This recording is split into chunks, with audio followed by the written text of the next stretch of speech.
Hi, everybody. Where am I? You'll notice something different today. Kiki and I are streaming together. Oh my gosh.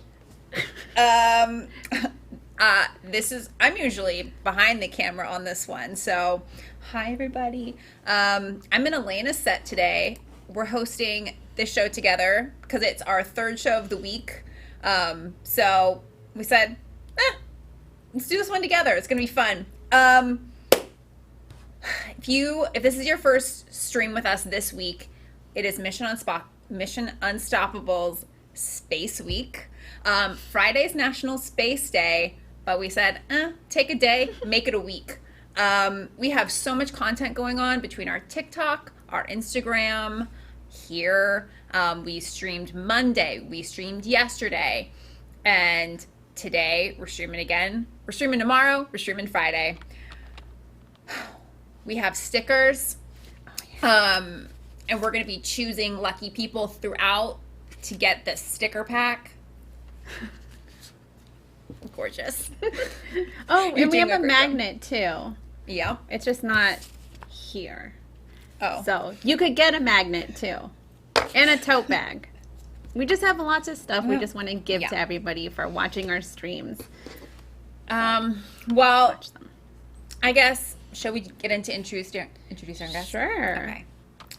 Our guest today is no stranger to Twitch or our Twitch channel because she has been here before. She's previously worked as an aerospace engineer. She has a PhD in astrophysics and is now a consultant for the Star Trek franchise.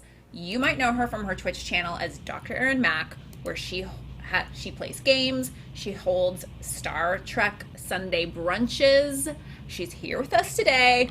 Please welcome Dr. Erin Macdonald. Hello. Happy to be here. We're so excited to have you here because you're a big deal. Yeah. Like, you're so nice. No, truly. You are a science consultant on like one of the biggest TV show and movie franchises of all time. So this is like, oh my gosh, what are we doing talking to you? But no pressure, right? we've had you on Mission Unstoppable. You're in the family. It's Space Week. Of course, we had to have you on our stream this week. So we're going to be talking about space time, space travel, and we're going to be playing a game with you. Yeah, we are. It's going to be excellent. Yeah. Well, thank you again. This is awesome. Yeah, so if you have anybody in the chat, if you have any questions about space, obviously Kiki and I are not astrophysicists, so our questions are going to be like, can we actually like warp speed? If we go into space, are we going to explode? Like, those are our questions. They're totally fine, and she can answer them. So please. All questions are welcome. No worries. Space related. Drop them in the chat. And we're not just going to answer these questions. We're going to play Star Trek Bridge Crew because... Duh. Because it's Star Trek. And if you're not familiar with this, but Dr. Erin Mac is also a consultant on Star Trek. So it's kind of perfect. So we're going to start out by, let's talk about the science kind of Star Trek, like the realities of applying some of the stuff that happens in that show to real life, which is what you do for a living. So like, what is space-time? That's the big question. I mean, it's essentially what our universe is made out of. And this was kind of first thought of in the 1800s by mathematicians, actually, started thinking about our whole universe as being a three-dimensional space plus an extra dimension of time. So we have 3 dimensions in space. We can go forward, back, left, right, up, and down. And we can control that. We can choose where we want to go. And we also progress 1 second per second through time, but we have no control over that. And so that was sort of that first conceptual concept that, like, that's how mathematicians started thinking about how maybe our universe was constructed. And then moving into the early 1900s, that's kind of when Einstein took that another step further and said, okay, if we have that fabric of space-time, what happens when we introduce mass to that? And it's like putting a bowling ball on a trampoline, that it bends that fabric of space-time, and then stuff can orbit around that dip. Stuff gets curved as it flies through space. You can imagine flicking a marble across a trampoline. It'll curve as it's going around. And yeah, so that's kind of the big picture of what space-time is. But it really has to do, the influence it has for us and why we care about it is it's how planets orbit stars, moons orbit planets. If we want to go out into space, we have to crawl out of our gravity well. And so that's kind of, yeah, that's what we think of when we talk about space-time. Okay. That was like an entire year of college abbreviated into. I could have turned that into an hour-long lecture, but we didn't. We're good. You did last time you were here. So that was that for science? What was that holiday? It was for National STEM Day. National STEM Day. You did kind of touch on, what that is. And you use like a piece of fabric and the ship to like kind of show how that works, right? Yes. So sort of the biggest issue with that, and I still have, it's not the same fabric, but I can do this again. But the idea is that if you have a sheet, then a sheet of space-time, the heavier you are, the more you dip it down, right? And the harder it is to move through space. The lighter you are, the less you're dipping it and the faster you can go. And then when you have no mass, like light, then you just coast in a straight line. You're not dipping space-time at all. And that's what we call the speed of light. That's why we have this speed limit in space, because the lightest you can be is to have no mass. And that's unfortunately makes it a little bit difficult to travel throughout to other star systems and like throughout our own galaxy, just because stuff is very far away. The closest star to us is over 4 light years away. And so even if we were traveling at the speed of light, it would take us 4 years to get there, which makes, 5-year missions a little slower. So not as interesting television. So does that mean that like what we see in Star Trek and Star Wars, all those ships weigh nothing? Good question. There are other science fiction-y ways that we can get around this idea of being able to go faster than the speed of light. In science fiction, we usually use the term like FTL, or faster than light. And there are a few different ways that we can do that. And different shows do different things. One great one, and we'll come to the big kahuna of warp drive at the end, but the sort of first one, we can think of as like jump drive, and that's basically, I'm going to actually use my sheet for this because this makes it a lot easier.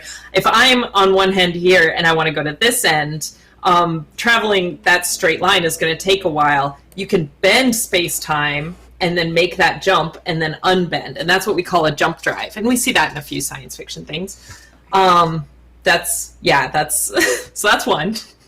So as long as you're going faster than the speed of light, it doesn't matter how much you weigh to be able to... Yeah, pretty much. Just depending on what your solution is, right? So it's anytime you want to bend space-time, whether it's to do one of those jumps or to build a warp bubble, normally when you bend space-time, you need mass. You need that bowling ball to bend space-time. If you don't have that mass, you can use an equivalent amount of energy from that famous equation, E equals mc squared, which basically is energy equals mass times the speed of light squared.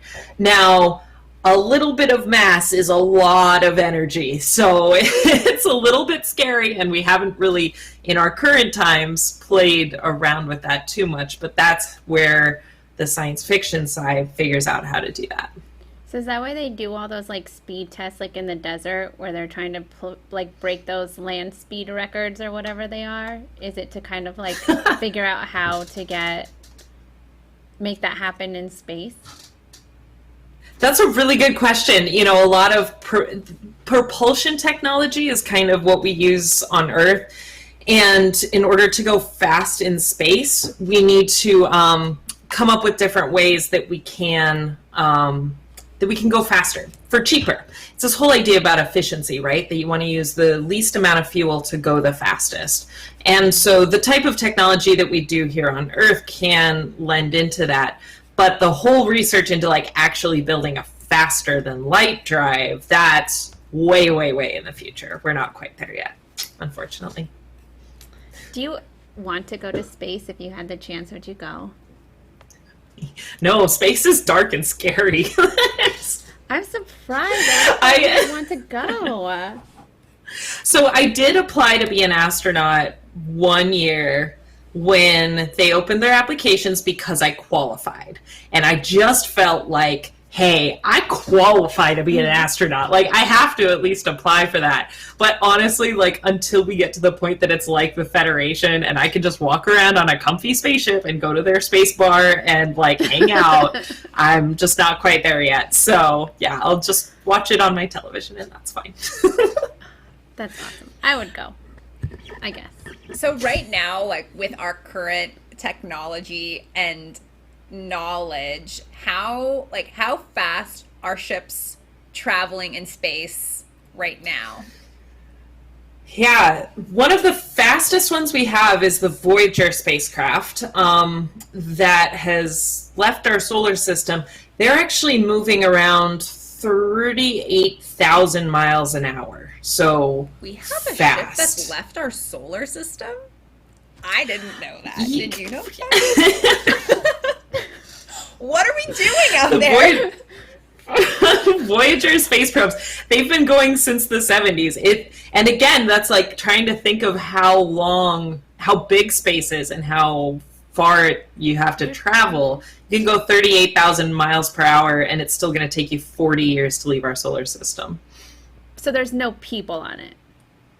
No, there's no people on it. Well, I don't know. Kiki, it's a good question. Trying to send people to Mars and they're like, you're not going to come back, and people are willing to do it. Right, so there's true. probably people who are willing to go and just like live in space until something happens. No, but we did, if you've heard of the Golden Record, that was sent on the Voyager spacecraft, that they basically put sort of a one-stop shop for what humanity is onto the Voyager spacecraft on the off chance it ever got picked up one day by another species, which I love. I think that's cool. We, just on the alien life, on Friday, we have Beth Johnson from the SETI Institute, which we're super. Yeah, so we she's have, awesome. Like, tons of like alien questions. But that just because it's cool. There's actually people who are like, no, we're not alone. There has to be life somewhere out there in the universe, and we're gonna try to. Yeah.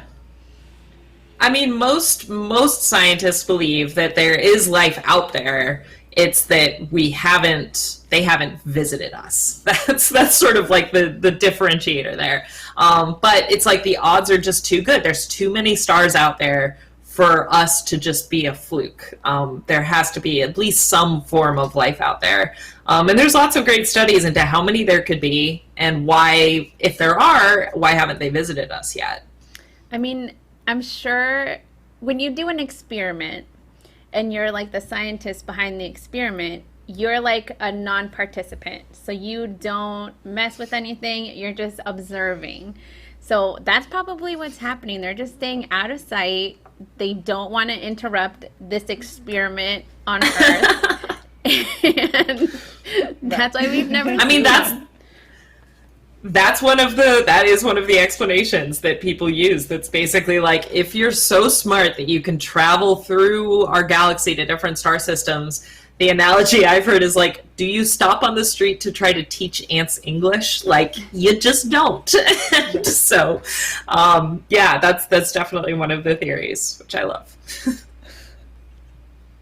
Is that like the Sims theory?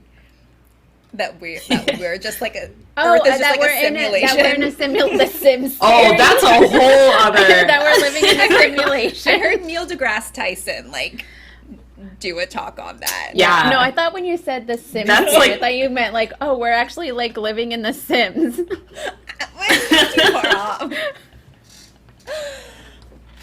No, I'm Not quite there. Yeah. Not quite there. Yeah. I don't know. I mean, we could be. I feel like I see glitches in the Matrix a lot. Honestly. Yeah. I mean, I don't disagree with you on that one. It's deja vu, man. Yeah. It's a glitch in the Matrix. Mm-hmm. But yeah, that's like, that goes more into what we call multiverse theory, where we talk about like, are there other universes out there? Because right now, you know, you think about our cosmological address. We live on a planet that's in a solar system, that's one of many solar systems in our galaxy, that's in a galaxy cluster, and then all of that is within, there's many galaxy clusters in our universe. And, but that's as far as we go. So multiverse theory is thinking of like, are there other universes out there? And that's a whole other ball game. Is So, the multiverse space is big and dark and scary. Yeah. Is it super similar? When I think of multiverse, I think like Spider-Man into the multiverse. That's Is fair. that That's like fair. basically what it is? It's just like us existing, but like different versions of ourselves in these like different. So that's dimensions, one of the basically. theories. Yeah, that's one theory that they have. So one is this simulation theory, that we're all existing in a simulation. Another one is this infinite multiverse. The one with the Spider-Verse is kind of like an infinite universe theory, and the way I like to think about it is, if you think of a bubble bath, right? And there's all these different bubbles, and some are floating off on their own, some are touching each other, some are big, some are small. If you think of each bubble as its own universe, then like the ones that are touching, sometimes that's how we get the ability to like pass through universes. This is all in the science fiction realm. None of this has been proven. This is the theory for it. Just making that clear. And then that idea that there could be you in another universe is like, if you take that analogy, really, really stretch this analogy here, but think like, we all came from that soap, right, that created the bubbles. And so there has to be like, we're all made out of the same stuff, and the odds of like, there's just an infinite amount out there. And so if it's infinite, there has to be a version of you in another universe somewhere. Mm-hmm. It's just weird. It's if we get too far into it, like, people will start crying and not sleeping at night and questioning existence. It's a lot. So, as a science consultant, are there times then when somebody will say, kind of like what you said, like it hasn't been proven, but like if you kind of like use the science, this is kind of like how it would work. So do you technically, if someone's like, I want this ship to like, I don't know, I can't think that creative, but like, we want this crazy thing to happen, use your science to like make it as accurate as possible with all the knowledge we have, basically. Yeah, that's a lot of what I do. And I think, you know, that training comes from being an astrophysicist, because we live in this realm, you know, studying astrophysics and studying space. The really hard part about it is most of the stuff you can't do in a lab. Hardly any of it. And so you only get what the universe gives you. So if we want to study like a star exploding, we have to have seen a star explode with the right instruments. We can't just explode a star. But until then, like, we can build the theories based on the physics knowledge that we do have. We know what stars are made out of. It's like we kind of understand the workings on the inside, and we can build all these different models to try to see what would happen. And then when the universe does give us a star exploding, then we can compare that model. And then even, I mean, sometimes the physics changes, right? When we see that something's not quite right. That famously, you know, I started talking about the Einstein coming up with this idea of the bowling ball and the trampoline. That started because Newton's gravity didn't explain Mercury's orbit. We were seeing Mercury's orbit, and what it does is it precesses around the sun like a flower. And that didn't work with Newtonian physics. And so they realized, like, okay, everything else had worked up until then, but now there's cracks in the theory. And once Einstein came up with this different idea of how gravity works, they applied that to what we saw, and it worked. And that explained Mercury's orbit. So it's always this interplay. So then going into the science fiction side of things, when, you know, people and writers and showrunners and stuff will be like, we want to do this crazy wacky thing, you know, sometimes they'll be like, yeah, it's crazy and wacky, and like science says no, so let's not explain it. But if you want a science explanation, like, this is maybe the direction we can go in, or, you know, and just kind of like build off of the knowledge we do have and just stretch it that little extra step further. What's like one of your favorite kind of maybe space things that you've invented, like that didn't exist but you had to like make happen? So in season 3 of Star Trek Discovery, spoiler alert, but there's a lot that has to do with dilithium. Now, dilithium crystals are made up. That's been a Star Trek thing, but that's been a Star Trek thing since like the 1960s from the original series. And in order to use dilithium crystals the way that we wanted to in the story, I had to come up with a lot of science for that to help the writers kind of, you know, weave the science in. And I think, and everyone agrees, and that's where we give the showrunners and the writers a lot of credit, is that they agree with that and they want the science to be right. And so anyway, so I had to come up with a lot of science for dilithium. And that was really cool, just as a Star Trek fan, to try to come up with like how this crystal worked and really pushing the science that there are like, you know, tiny subatomic particles that can exist in this fictional subspace. And then that would allow the dilithium to do what it needs to do. That was definitely, just as a Star Trek fan, really cool and really exciting, because I was making dilithium crystal cannon. You made actual Star Trek history and science discoveries, I guess. Blew my mind. Wait, so it was growing great. up, were you a Star Trek fan and then were lucky enough to be hired into this job, or was it the other way around?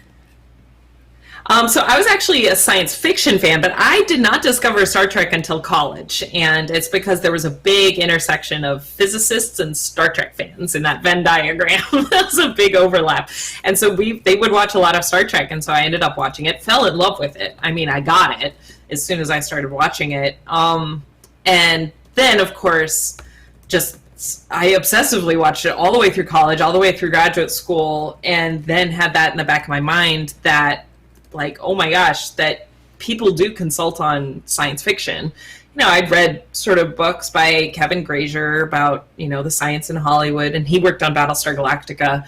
And I realized that that was an opportunity that I could have, and I was just like, oh my gosh, like, that's the dream job. And then, not only to be so I started working towards that, but I was giving a lot of talks at sci-fi conventions, and then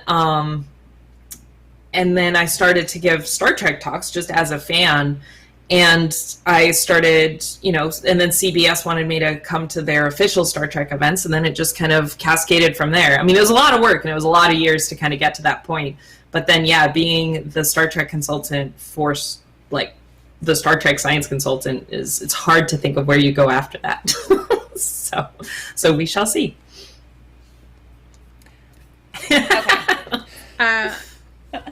How about Kiki? What do you think warp drive is and how it works? How does it work? I want Well, you pull a lever and then you just go, right? We have a joke in the Star Trek realm when people ask how the Heisenberg compensator for transporters works. The answer is it works very well. Thank you for asking. So you can always use that. Well, okay, so there's warp drive, there's jump drive, and then there's another way to travel fast, Light which speed. is Yes. I don't know. Right. Wormholes. You were so close. It's wormholes. Yes. Yay. Which are basically, they could be artificial or they could be naturally occurring. That's but different that's if from you kind of black holes, right? Yeah, so that a black hole, they look the same, but with a wormhole, it comes out on another side, like somewhere else. So that's, again, if we kind of think about, I'm going to kind of crumple this up, but if you think about this is now our sheet of space-time, that if you still have to travel on the surface, but it might be faster, right? To go from like this point to this point, you can just jump, like build a tunnel that would take you there faster than trying to like do the whole surface. Is it because you kind of like bent it so there's not as far yeah, of a you distance essentially to go? Exactly. It's like these parts are closer, so we're just going to staple it together, and now we have this tunnel that we can go through, and that's kind of what wormholes are. And I mean, Star Trek had, Deep Space Nine takes place around a wormhole that connects the Alpha and the Gamma Quadrant, and so we do see those. But yeah, but warp drive is obviously the big Star Trek one. And that uses the principle. It's pretty basic, actually. It's just saying that nothing on the surface of space-time can go faster than the speed of light, but nothing says space-time itself can't go faster than the speed of light. So warp drive is what you're doing is you have your ship, you just take space-time and you fold it around the ship, and then that bubble pushes you faster than the speed of light. And you keep your happy space-time physics on the ship itself. It's just encased in this bubble of space-time that moves faster than the speed of light. It's great. Did this make sense to you when it was first explained? Crazy. So I was watching Star Trek, and I was in graduate school, and I was watching Voyager, was kind of the one I was watching while I was in graduate school, and that gets really sciencey. Like there's a lot of science in Voyager, and that was kind of where I started to understand warp drive a little bit. They have a very famous episode where they go faster than warp 10, and then they turn into lizards. And it's like a famously terrible episode that we love, but it's terrible. But that was sort of where the explanation for warp drive in that episode works really well. And because I was in graduate school and I was supposed to be writing my PhD thesis at the time, my brain was like, hey, let's procrastinate and figure out what warp drive is. And that was kind of where I first dove into it and was like, oh no, like this actually works. And then again, I started kind of giving talks on it because I thought it was cool, and it's actually a great way to like teach space-time itself as well, teach some actual physics. And so I love that. It's actually pretty cool if you think about it, because if it's like, you try to make it as scientifically accurate as possible, that you could literally just use scenes from the show as like a teaching tool to be like, this is what this actually is, or this is what it's going to look like. Yeah. And if it's not, that's still a moment to be able to talk and say, hey, this is why this actually isn't accurate, There's still science to be taught. Call them teaching moments. I think it's so cool. And again, thanks. Our mission for Mission Unstoppable, and kind of like for what we do on Twitch, is we want to highlight these awesome careers for, young girls to be able to do. Like, you can be in STEM and you could be a consultant on Star Trek and use like yours. Like, that is so cool. It's great. I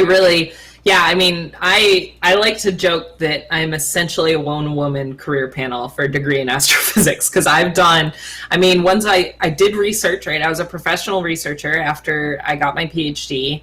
Then I went into teaching, and I taught at museums, I taught at community college, and I taught at, conventions.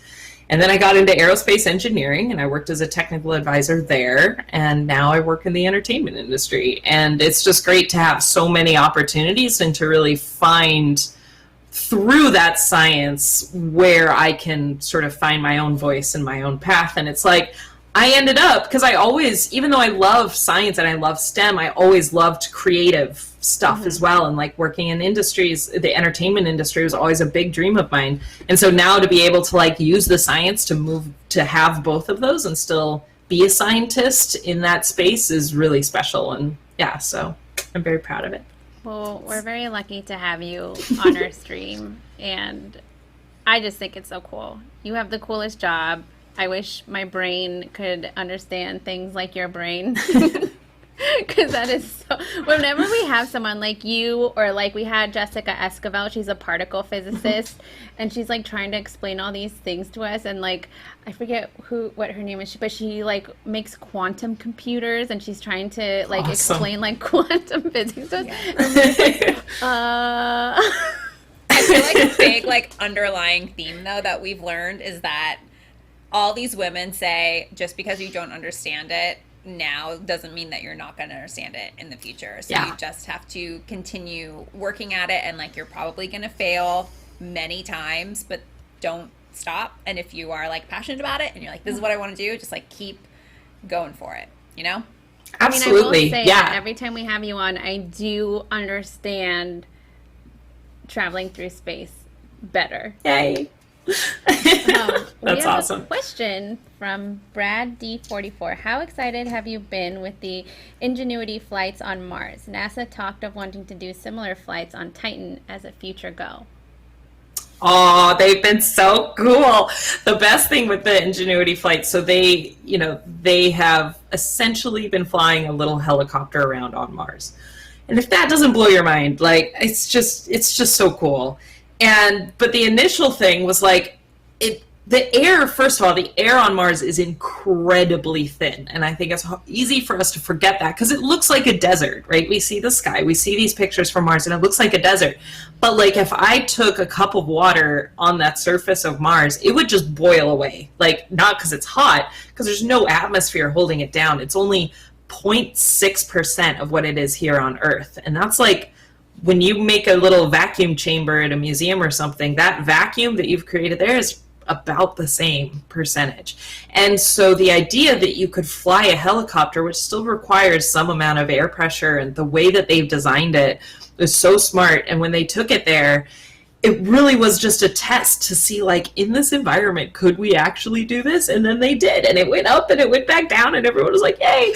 And then they were like, all right, let's try it a little more, and it went further up, and it stayed, and it came back down, and we go, yay! And then it's like, they've just progressively, it's been so successful that they're like, oh my gosh, like, we should actually, like, they had this in the, back of their minds that if it was successful, they have like a whole plan for it now that they're now starting to do, because it works. Yeah. and I'm just so excited to see where we go with that. So, like on Earth, at some point, we're like out of Earth's atmosphere and we'll like float into space.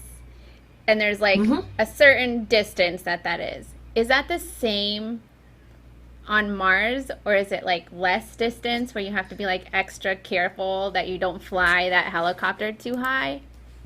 That's exactly it. Like it's not so high that you have to worry about that with a helicopter, because it is still staying really close. But on Mars, certainly, it still has an atmosphere. That atmosphere still has some level of layering. It is because it's so much thinner, it does, thin out a lot closer to the ground than it does here on Earth, but not so close that you'd have to worry about the helicopter flying off and getting lost. And there's no people on it, so that's okay too. Yeah. Okay. Yeah. I think we should play the game and keep talking more space. All right. Yeah. So while I get that ready, why don't you switch your audio, and then I'll put the game up on the stream. So we're in Star Trek. So, warning, I've never played this game, and neither has Kiki. No. So we're 100% This is going to be chaos, especially because there's only two of us, but it's going to be great. And I'm just like the backseat driver. She's like, I always say, because she's always like behind the camera, and whenever I need something, if I'm streaming, I just call her like Kiki Bot. So she's like, she's my like little R2D2. Yeah. Kiki That's Bot. so sweet. I love it. Yeah, so the good thing is I can see, because of the stream, I can also see your screen. So if it gets real bad, I can extra backseat drive you. Okay. But I'll be the captain, so you don't have to worry about that. And also it scratches my itch to be in charge of things. But I would recommend tactical, so you can fire torpedoes and lasers, and you don't have to worry about steering the ship. Or managing powered repairs. You can, if you want to go steer the ship, you can be helm, and you can switch between them too. While I'm gonna start helm. Okay. Because I like to pretend that I can actually fly spaceships. Okay. And there is a button on your controller that you might have to randomly try to find, because I never remember what it is. Once we're on the bridge, it will like pop up and tell you what everything is. So you can just trigger that. But we're just going to start with the beginning. We're going to start with the prologue and go from there. Wish us luck, people. So, is this it? Okay. That's it. There we go. We're going. I'm glad we were able to like fix the audio too. Because if anybody watches our streams, they'll be familiar with, sorry guys, we can't give you the audio because we can't figure it out. But now we have it. Hydrating. Yeah, hydrating. Elena, you flew a ship. I did. In yesterday's stream. Captain's log stream stardate 2258.161. My crew is assembled and we're preparing to disembark on our expedition to the trench. Before we depart, however, Starfleet Command has asked us to complete one final exercise to confirm the Aegis's fitness for the mission ahead, and undoubtedly to test the readiness of her captain and crew.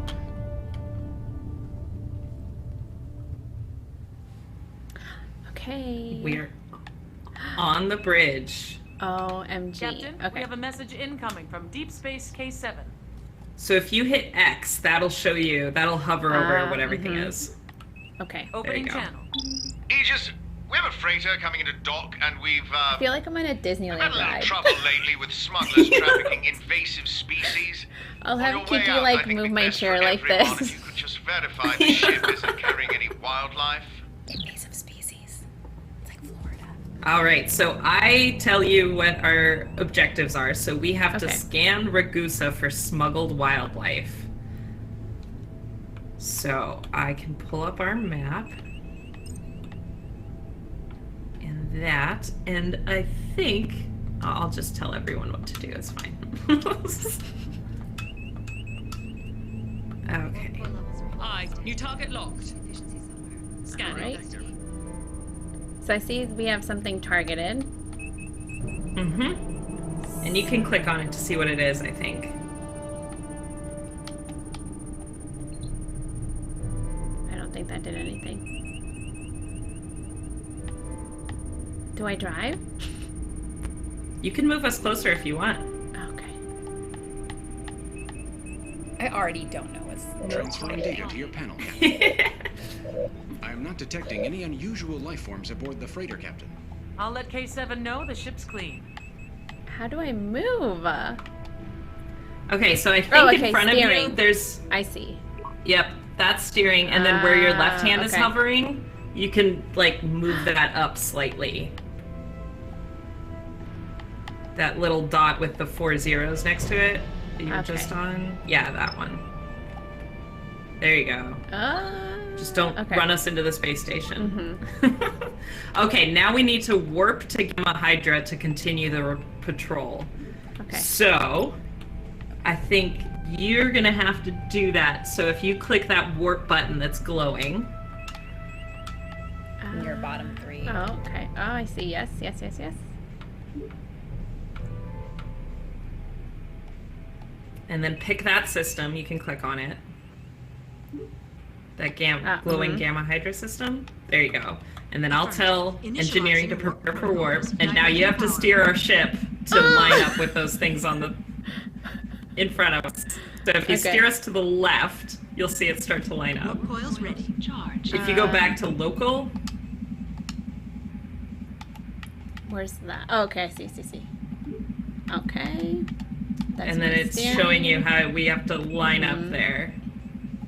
There you go. And then where your left hand is hovering, that's what you'll need to press. Warp coil discharge imminent. The warp coils are about to discharge. So I might want to have go to do it again if we don't get there fast. to that star or that 12. No, so Okay. that was what we had scanned earlier. You want to Yeah. line us up here. Preparing for warp. Allocating There you go. With that You'll see thing those that's yellow floating around. things in front of you. Yeah. There. Nope. Yeah, keep going until those yellow things turn blue. Oh, okay. Warp coils charged. Oh, I'm matching it up with that. Got it. There you go. Now you're Okay. good. Now take your left hand and punch it. Oh. I need you to check out the launchers. I think there may be There we go. We did it.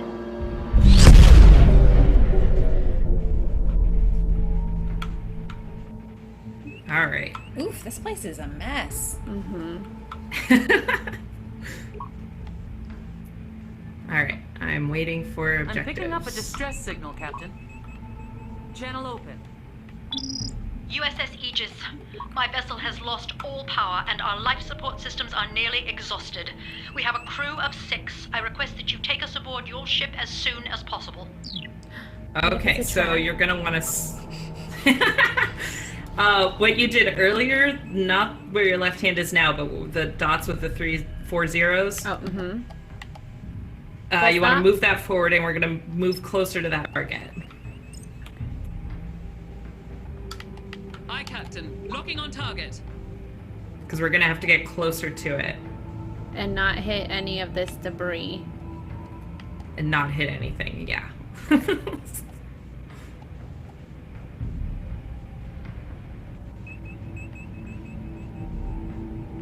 You'd think we could go faster. I'm going pretty fast. Are you? Yeah, I have it at full. I can give you more power to engines too. Prioritizing power to engines. There you go. And now you can slow us down, because now we're in range.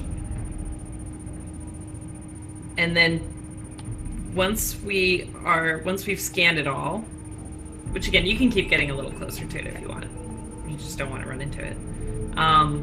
You see that transporter on the screen on your right? Yep. Yeah, you'll have to transport people from the ship once Once I it's get scanned. closer to it.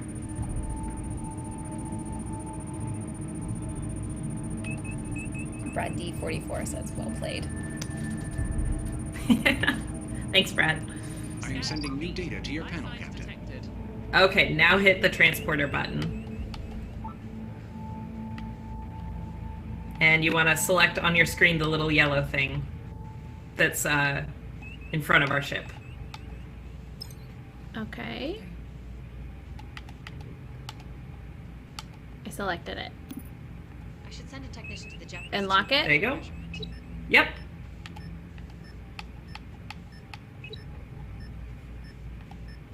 Look at us transporting people. Wait, we're transporting them right now? Are they going through that, like, teleporting thing? Yep. Are we teleporting them onto Yep. the ship? Oh, okay. Yep. All right, and then once it's locked, I think you have to hit something once. Yep. Select energize on that screen. I see. And here they come. The vessel is empty. Woohoo. All crew members are accounted for. Good job. We did it! Heroes. Let's just hope nothing bad happens.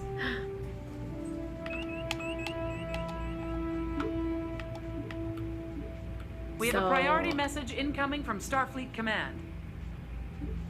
Opening channel. Captain, we've lost contact with one of our survey vessels, the USS Nicholson. We're the closest ship to their last known position. We need you to locate the vessel and render any aid they may need. We're sending their last coordinates to you now. Starfleet out. All right. So we have to impulse to the Section 6 nebula. Okay. So if you want to select Plotting it. course. Perfect.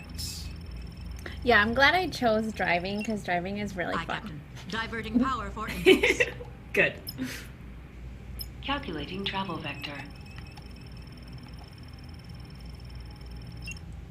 All right, now you got to do what we did before with the warp thing, is steer the ship. Okay, it's and then lined up. match it up to those things. Yep. There we go. And then punch it. Let her rip.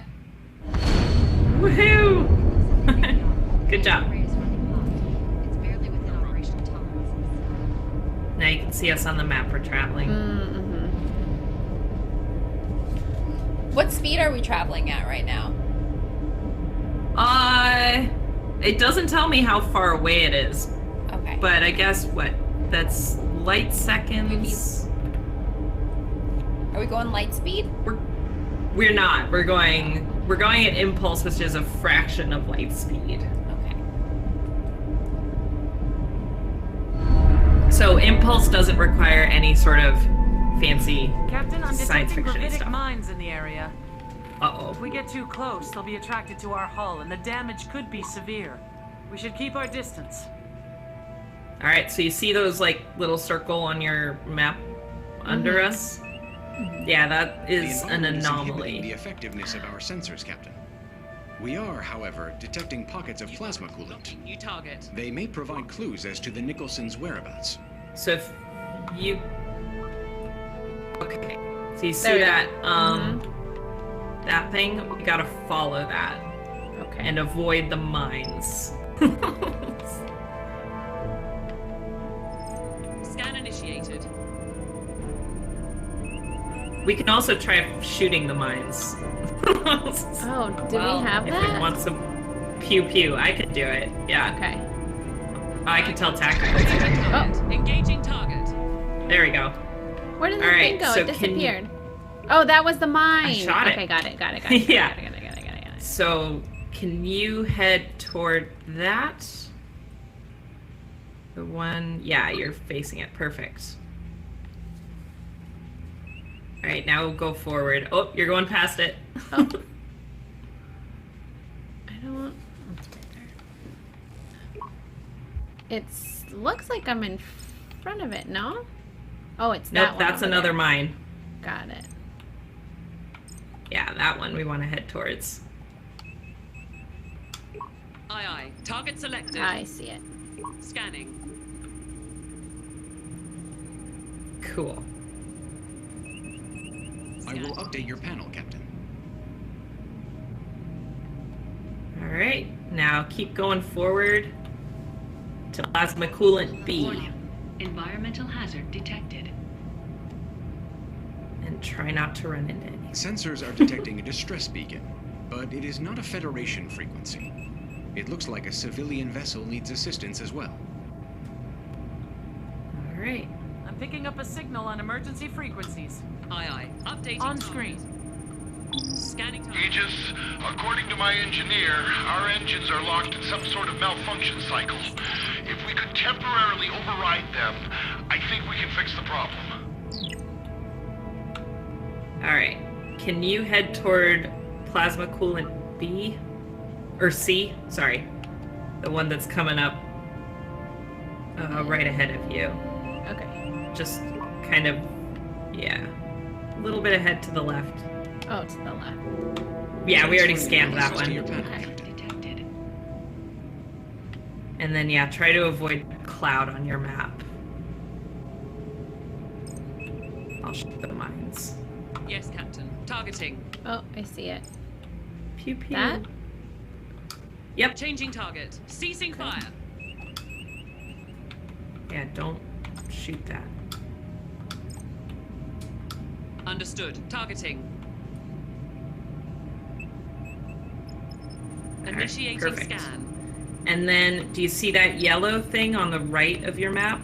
Mm-hmm. Oops. I didn't mean to do it. We're gonna head toward that. I am updating your panel, Captain. Cool. I believe our lost ship is showing on sensors We're now. heading into We're that. being hailed. Perfect. Yep. Aegis. We have to go rescue the USS people. Nicholson. Our vessel is severely damaged and leaking radiation. Most of my crew escaped, but a few of us are trapped in a forward compartment. I need you to transport us off the ship. And then, well, she's too dangerous. We can't just leave her floating out here. You'll have to scuttle her. Alright. We gotta rescue the survivors and we only have 10 minutes to do so. So I'm scanning them.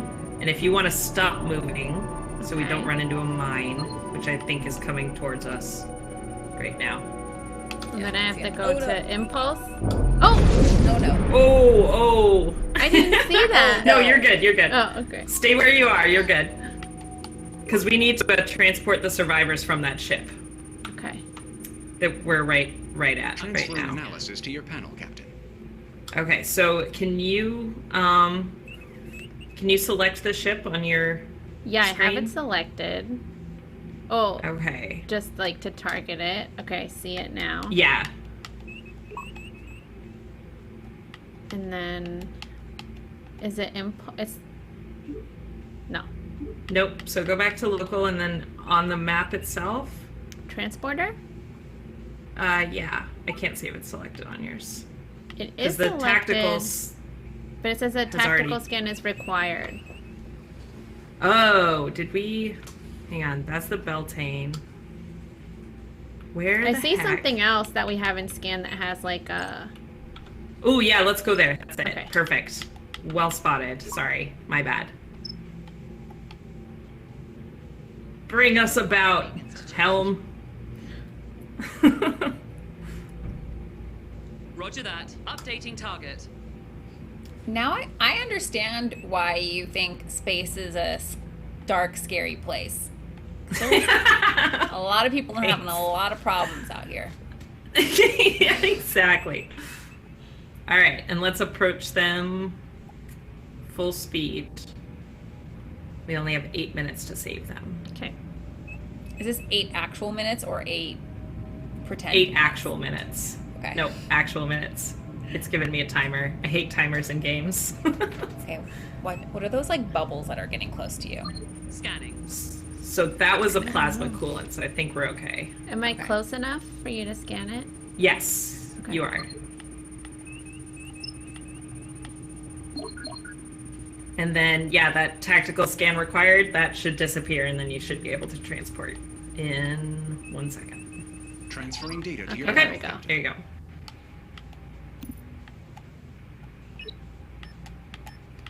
Woohoo! Okay. Did we do it? We'll do it in a second. Yeah, that 52 seconds. Nope, you lost it. Go back. Hit There we block go. again. There we go. And we wait. We'll be fine. We got this. We cool. Wait, we've only done one.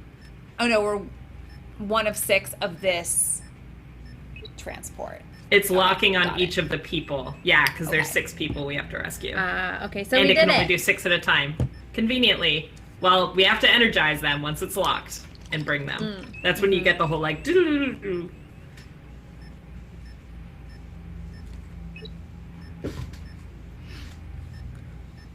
About that, what are the scientific realities of energizing? Right. Not possible. I'm gonna guess. Like in real life. Okay. So and now I gotta then hit energize energize.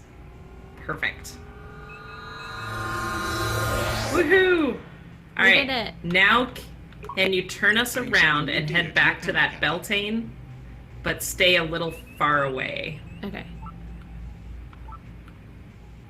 Ooh, I get to blow up that I ship. will Hang update on. your panel, Captain. Yes. Understood. Target selected. Pew pew.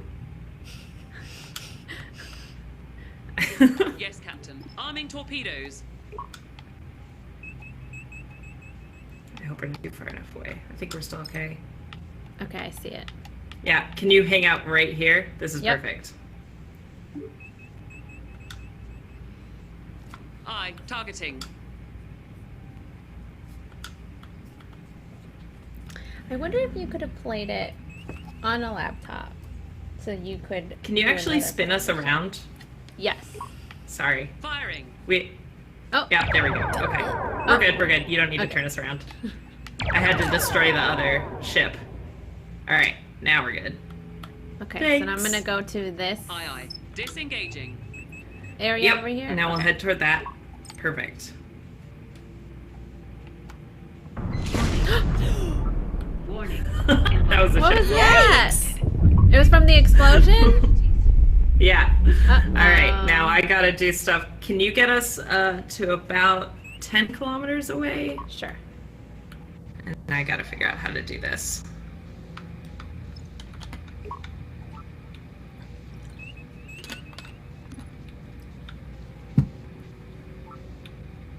All right. I think that was good. Okay, I'm at It 11. looks like that fixed it. We should be able to take it from here. Thanks for your help. You probably just saved all our lives. Yay! Okay. Go team. Good job. We I got fixed it. 10 everything point, and only got 10.1. hit. Okay, there we go. I got it exactly 10 kilometers. Excellent. Excellent. I like having you at the helm. She just said, like, can you get me? Oh, no, it turned into 9.8. Maybe it's... It left. Captain, I have an update from Starfleet Command. That's okay, we fixed They're sending them. us new coordinates. All right, now we have to impulse to section 10. So if you go to your Oops, impulse wrong one. map. Plotting course. All right. Disarming torpedoes. Allocating engine power for impulse. All right, and then you got to steer the ship to line up again. All Which I think you have to steer it to the right, it looks like.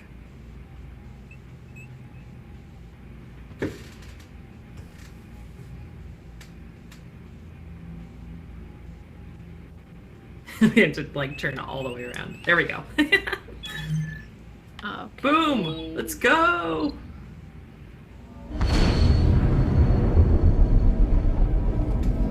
Elena, to answer your question, I'm sure I probably could have played this. This is like my kind of game. Mm-hmm. She likes Really doing low things. stakes. Your heart rate's not elevated. You say that, we haven't met any Klingons yet. It might get real bad real fast. But I'd love to watch you guys handle that. What's like another game you like to play? Right now I'm playing Mass Effect, which I thought I would finish before the new Legendary Edition came out, and that's looking unlikely, so I'll figure that out. I also like Star Trek Online. That's really Putting it on fun. screen. Is it similar to okay. this, or is it more of like... Uh-oh. Great trouble. Have you heard of the Kobayashi Maru? In, like, cultural context? No. That's the unwinnable scenario of Star Trek that, like, puts captains through That the places worst them in the Klingon neutral zone. to try to see Entering the zone how we would do. put us in violation. So no. we have Okay, two Captain. options. Yeah, so we basically have to go forward to rescue the Kobayashi Maru, which is the ship that's Okay. in front of us, the yellow ship. Okay. But there's all these mines, and we're gonna violate Klingon space. So get ready to They're gonna be attacked. upset. Okay. Updating target. Oops. And I'm gonna blow things up. Okay. I Okay, thought I keep did going. that. I got you. I Oh, was you're like, good. You're good. uh-oh. Aye, Captain. Changing target. Engaging. So yeah, just keep moving towards the ship, and then I'll take care of everything else. Is there a way we can get it up to 500 instead of, or 5,000 Aye, instead aye. of New 2,000? target. Yeah. Firing. Aye, Captain. Maximizing power to engines. There you go. Great.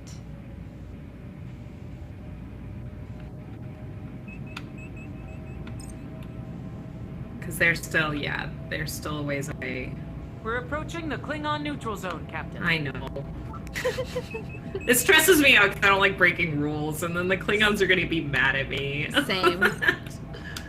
I gotta deal Aye, aye, with that. Captain. Locking on target. Engaging. Got it. Aye, Captain. Locking new target. Opening fire. You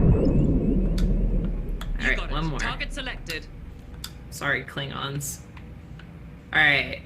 Engaging target. Good job, Cap. Okay, so, thank you. Remember how we transported people off before? Mm-hmm. We're gonna have to do that again, but it's a Okay. lot of people. Okay. So if you could just stay on the transport, I will try to take care of the Klingons. Okay. Because we can only do 6 at a time, so you're just So going to how keep close should I transporting get it? people. Right now I'm at like 28 kilometers. Yeah, let's get in closer because we already violated Klingon space, so whatever. I am back down. Okay, there we go. Scanning target. And it goes faster the closer we are, so... Okay. If you'd like an exact number, I'm going to say 15 kilometers. Almost there. I'm updating your panel, Captain. Say Captain after. Almost there, Captain. So there's 381 people. So let's start transport people. Okay. When Okay, you I get a made it to chance. 15. That's perfect. Thank you. Okay, I'm locked.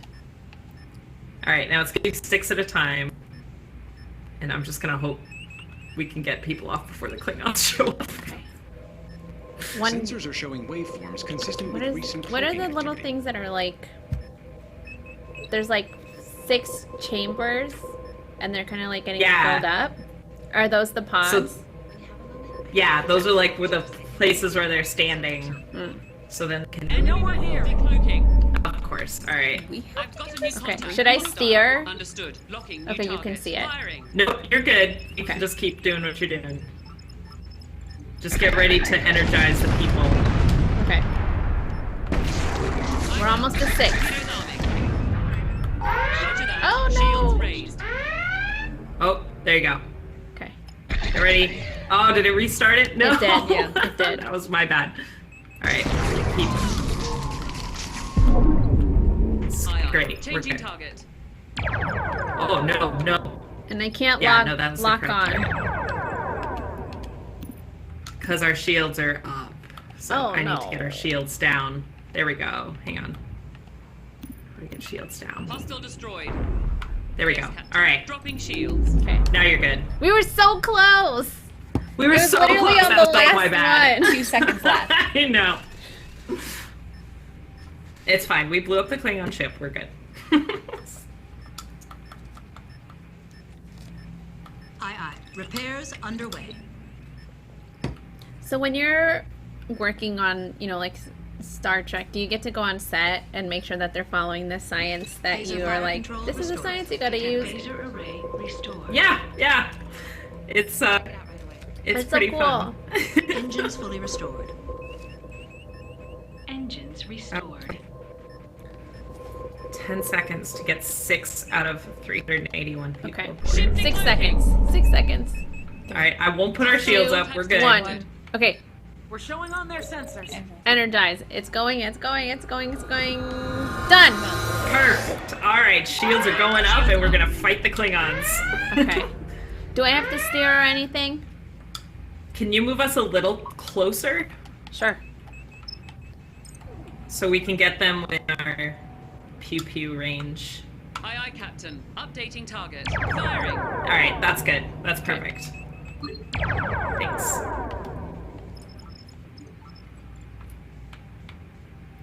There's one coming towards me. Yep, I see Aye, it. Captain. Locking on target. Engaging target.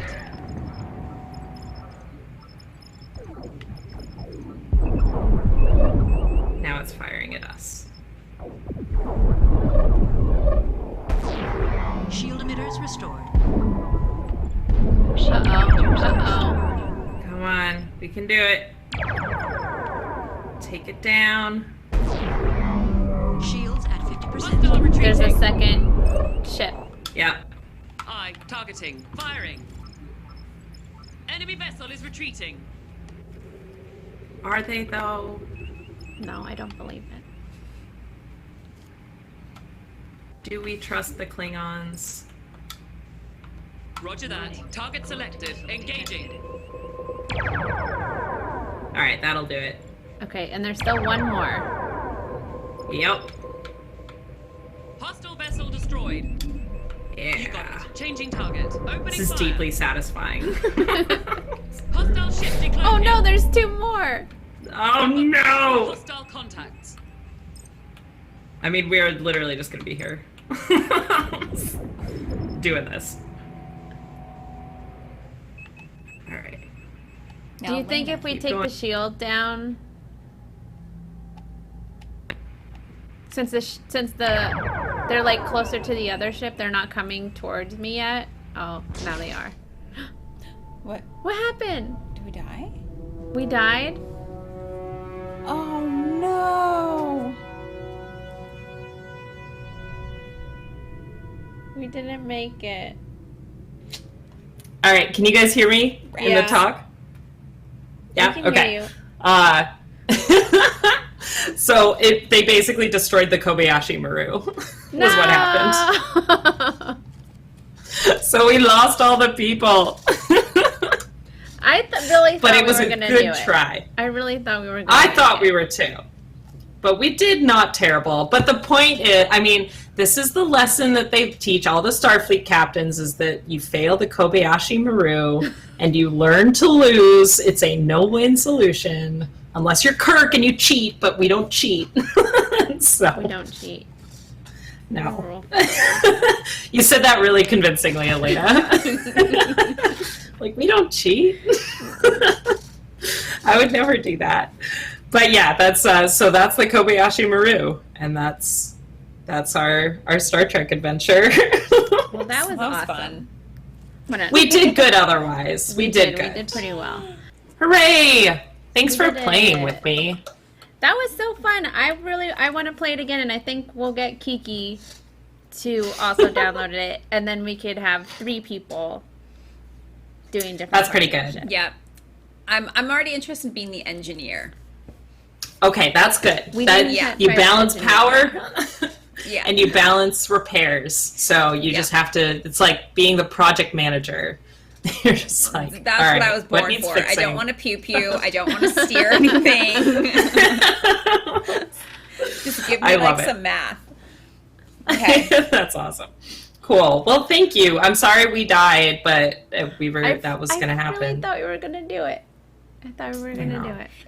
If we hadn't had died, how many more people would we have had to save? Was that the last mission? A lot. We would, you literally can't, because it was 380 people. And we so but that was 6 at a the time. last objective of the game. Yeah. So if you have somebody who's like the shooter, then it's a lot easier then. But it's just because you have to do both things. Yeah, so we played the prologue, right? So that just put us on a few missions, and the way they set it up in the game is it's that was our simulation to see if we're ready to go. And so they would kind of come back and be like, all right. Oh. So, no. They're like, yeah, no, you did everything else, right? You saved, because we saved all the other people. We got rid of that other ship. We fixed the other ship. And then we failed the Kobayashi Maru, which you're supposed to do, because there's no way. And so they're like, now that the captain has learned to lose, which we all struggle with, now you can go on your other missions. And then there's a whole series that get progressively harder. And they're about the same length, 20, 30 minutes. And, okay, that makes sense. And those are winnable. Those are. Well, we would love to have you back and play again. Thanks. So please come back. I mean, I think everybody was just so enthralled with what we were doing in the game. They didn't send us any space questions while we were playing. That's okay. People know that they can ask me them all the time. So I may have answered all the space questions that anyone has. Probably. It's not impossible. Yeah. We will put your Twitch name in the chat and your Instagram so that people can go and follow you and then watch your streams. What do you usually play on your streams? Yeah, so I'll be away kind of for the next week, but then when I come back, I'll be playing the Legendary Edition Mass Effect, which is the new release of the game, and I'm not joking, I may marathon play it, so come check in with me, not this weekend, but next weekend, and watch us all cry and feel feelings about Mass Effect. If you've never played it, it's a solo game, it's a space role-playing game, and you basically play this captain.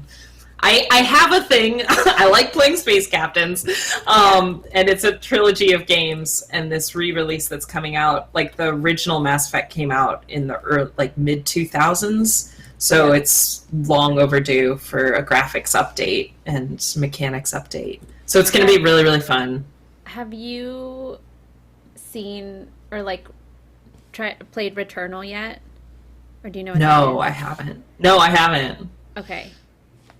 You need to look at that game. First of all, the graphics on it are insane.